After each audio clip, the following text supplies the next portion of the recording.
गौरतलब हो कि थाना गंडई पुलिस ने नाकाबंदी के दौरान अवैध शराब परिवहन कर रहे आशिफ खान एवं रामभाऊ यादव निवासी चिखली जिला राजनांदगांव को 150 नग देशी मदिरा जिसकी कीमत लगभग 12,000 रुपए और एक स्कूटी जिसकी कीमत लगभग 16,000 रुपए है उसे परिवहन करते पकड़ा गया है। आपको बता दें कि कुल मिलाकर इस दौरान 28,000 रुपए जब्त किए गए हैं, जिस पर अपराध क्रमांक 198/2022 धारा 34(2) आबकारी एक्ट की कार्रवाई कर विवेचना की कार्रवाई की जा रही है। वहीं अपराध क्रमांक 196/2022 धारा 34(1) व आबकारी एक्ट के तहत आरोपी प्रमोद उर्फ मनीष साहू पिता जीवराखन लाल साहू उम्र 28 साल साकिन वार्ड नंबर 4 पंडरिया थाना गंडई को शासकीय कन्याशाला गंडई स्कूल रोड से बजरंगबली मंदिर के पास अवैध शराब बिक्री करते हुए मुखबिर की सूचना पर रेड की कार्रवाई पर पकड़ा गया है, जिसके कब्जे से 20 पाव देशी शराब गवाहों के समक्ष जब्त कर अपराध पंजीबद्ध कर विवेचना में लिया गया है। और इसी तरह अपराध क्रमांक 197/2022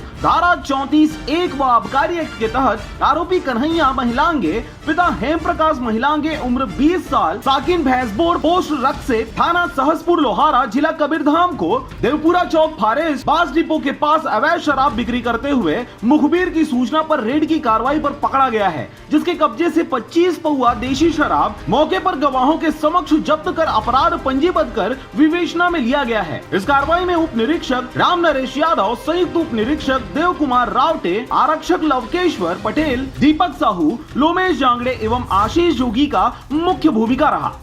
गंडई से चंद्र कुमार कोसरे के साथ सुखनंदन चतुर्वेदी की रिपोर्ट, आरजे रमझाझर।